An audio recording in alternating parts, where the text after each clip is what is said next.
सूरत उल हिज्र आयत 81 में अल्लाह फरमाते हैं, और उन्हें हमने अपनी निशानियां भी अता फरमाई थीं, लेकिन फिर भी वो उनसे गर्दन मोड़ने वाले ही रहे। इसी तरह सूरा बनी इसराइल में अल्लाह ताला फरमाते हैं, हमने कौम समूद को निशान के तौर पर ऊंटनी अता फरमाई थी, लेकिन उन्होंने उस पर जुल्म किया। बिलाशुबा वो एक वाज़ेह निशानी थी। कोई शख्स ये नहीं कह सकता था कि जादूगरों ने उसे पैदा किया है। वो ऊंटनी उनमें मौजूद रही, उनके इलाके में जहां चाहती चरती। जब कुएं पर पानी पीने जाती तो सारा पानी पी जाती। वो लोग उसका दूध पीते, दूध सबके लिए काफी हो जाता। उनकी आंखों के सामने उसने एक बच्चे को जन्म दिया। वो शक्ल सूरत में बिल्कुल अपनी माँ जैसा था। लोग उसे देखकर ताज्जुब करते। बच्चा ऊंटनी के साथ रहता। ये एक वाज़ेह निशानी थी। उस पर जादू का गुमान किया ही नहीं जा सकता था। वो ऊंटनी एक अरसे तक उन लोगों में रही। अल्लाह फरमाते हैं, हमने कौम समूद को बतौर निशान के एक ऊंटनी दी थी, लेकिन उन्होंने उस पर जुल्म किया। हालांकि ये निशानियां हम लोगों को डराने के लिए ही भेजते हैं। वो लोग इस ऊंटनी को देखकर मुताज्जिब जरूर हुए, लेकिन ईमान फिर भी बहुत कम लोग लाए। हालांकि इस निशानी के बाद उन्हें चाहिए था ईमान ले आए। फिर एक दिन कौम के सरदारों ने मशवरा किया कि अगर हमने सालेह को इसी तरह छोड़ दिया तो कहीं लोग हमें न छोड़ दें और सालेह के पैरोकार बन जाएं। इस ऊंटनी ने तो हमें मुसीबत में डाल दिया है। हम पूरा एक दिन पानी को छू भी नहीं सकते, क्योंकि ये सारा दिन पानी पीती रहती है। फिर ये इस कदर देव हैकल है कि इसे देखकर हमारी बकरियां भाग जाती हैं। ऊंट इसे देखकर खौफजदा हो जाते हैं। लिहाजा हमें चाहिए कि इससे छुटकारा हासिल कर लें। वो आपस में मशवरा करते रहे। आखिर उन्होंने एक आदमी मुंतखब किया। मुअर्रिखीन का इस पर इत्तिफाक है कि उसका नाम कुदार बिन सालिफ था। उसके साथ उसका एक साथी भी था। इन दोनों ने मिलकर ऊंटनी को कत्ल किया। अल्लाह ताला सूरतुल कमर आयत 29 और 30 में फरमाते हैं, फिर उन्होंने अपने साथी को बुलाया, तब उसने हाथ बढ़ाया और उसकी कोंचें काट दी। फिर देखा हमारा अजाब और डरावा कैसा था। इस कुदार के बारे में नबी करीम सल्लल्लाहु अलैहि वसल्लम का इरशाद है कि पहले लोगों में से सबसे ज्यादा बदबख्त यही था। अल्लाह ताला ने कुरान मजीद में उसका जिक्र यूं फरमाया है, फनादौ साहिबहुम, फिर उन्होंने अपने साथी को पुकारा। सूरत शम्स में अल्लाह फरमाते हैं, जब उनमें बड़ा बदबख्त शख्स उठ खड़ा हुआ। ये बदबख्त कुदार उठा, अपने साथी को साथ लिया और ऊंटनी को कत्ल करने के लिए तैयार हो गए। आपस में मशवरा हुआ कि ये न कहा जाए हमने उसे कत्ल किया है। इस तरह बाकी लोगों ने भी इनसे इत्तिफाक किया। अल्लाह ताला सूरह नमल आयत 48 में फरमाते हैं, और उस शहर में 9 आदमी ऐसे थे जो जमीन में फसाद करते थे और इस्लाह नहीं करते थे। मतलब ये कि ये लोग फसाद की इंतहा को पहुंचे हुए थे। उनमें भलाई नाम को नहीं थी और न उनका फसाद की इस्लाह का इरादा था।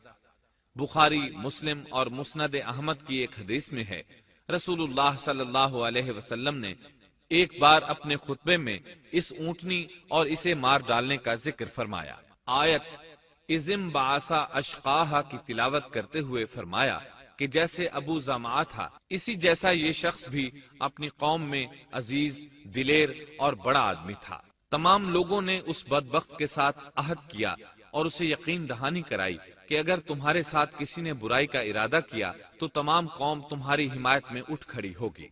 इस यकीन दहानी के बाद ये बदबख्त ऊंटनी के इंतजार में बैठ गए। ऊंटनी पहाड़ की तरफ से आती थी और पानी पीकर वापस चली जाती थी। यही उसका मामूल था। जब इन लोगों ने चट्टान से ऊंटनी को निकलते देखा तो अचानक हमला करने के लिए आगे बढ़े, लेकिन उसका जुस्सा देखकर खौफजदा हो गए, उल्टे पांव भागे। बदबख्त कुदार ने अपने साथियों की ये हालत देखी तो हंस पड़ा और आगे बढ़कर ऊंटनी की रान में तीर मारा। इससे ऊंटनी की रान की हड्डी टूट गई और वो नीचे गिर गई। फिर उस जालिम ने अपने साथियों को आवाज दी और आगे बढ़कर ऊंटनी की कोंचें काट दी। सूरत शम्स में अल्लाह ताला फरमाते हैं, उन लोगों ने अपने पैगंबर को झूठा समझकर उस ऊंटनी की कूंचें काट दी। बस उनके रब ने उनके गुनाहों के बायस उन पर हलाकत डाली और फिर हलाकत को आम कर दिया और उस बस्ती को बर्बाद कर दिया। اونٹنی کی کونچیں کاٹ دیے جانے کے بارے میں اللہ تعالیٰ ایک دوسرے مقام پر فرماتے ہیں کہ پس انہوں نے اونٹنی کو مار ڈالا اور اپنے پروردگار کے حکم سے سرتابی کی اور کہنے لگے اے صالح جن عذابوں سے تو ہمیں دھمکاتا رہتا تھا اگر تو واقعی پیغمبر ہے تو ان عذابوں کو ہم پر نازل کرا دے۔ اونٹنی پر حملہ ہوتے ہی اس کا بچہ بھاگ نکلا تھا۔ وہ پہاڑ کی چوٹی پر چڑھ گیا، 3 مرتبہ بلبلایا۔ یہ بدبخت اس کے پیچھے بھاگے اور آخر اسے بھی قتل کر دیا۔ پھر تمام بستی والے جمع ہوئے، اونٹنی اور اس کے بچے کا گوشت تیار کیا اور مزے کے ساتھ اس کو کھایا۔ اس جرم میں ان سب نے شرکت کی، البتہ جو لوگ صالح علیہ السلام پر ایمان لے آئے تھے وہ الگ تھلگ رہے۔ صالح علیہ السلام کو جب یہ خبر ملی تو وہ گھبرائے ہوئے اونٹنی کے پاس پہنچے۔ اونٹنی بے جان پڑی تھی، اس کا بچہ بھی بے جان تھا۔ لوگ ان کے گرد جمع تھے اور ان کا گوشت کھا رہے تھے۔ اس وقت صالح علیہ السلام نے ان سے کہا، اس پر صالح نے کہا کہ اچھا تم 3 دن تک اپنے گھروں میں رہ سہ لو، یہ وعدہ جھوٹا نہیں ہے۔ مطلب یہ کہ تمہیں صرف 3 دن کی مہلت ہے، اس کے بعد تم سب کے سب ہلاک کیے جاؤ گے۔ وہ صالح علیہ السلام کی بات کو رد کرتے ہوئے انہیں دھمکیاں دینے لگے کہ جن عذابوں کا تو ہم سے وعدہ کر رہا ہے اگر تو سچا ہے تو ان کو ہم پر نازل کر دے۔ اس کے بعد وہ جمع ہو کر مشورہ کرنے لگے کہ آج رات صالح کو بھی مار ڈالو۔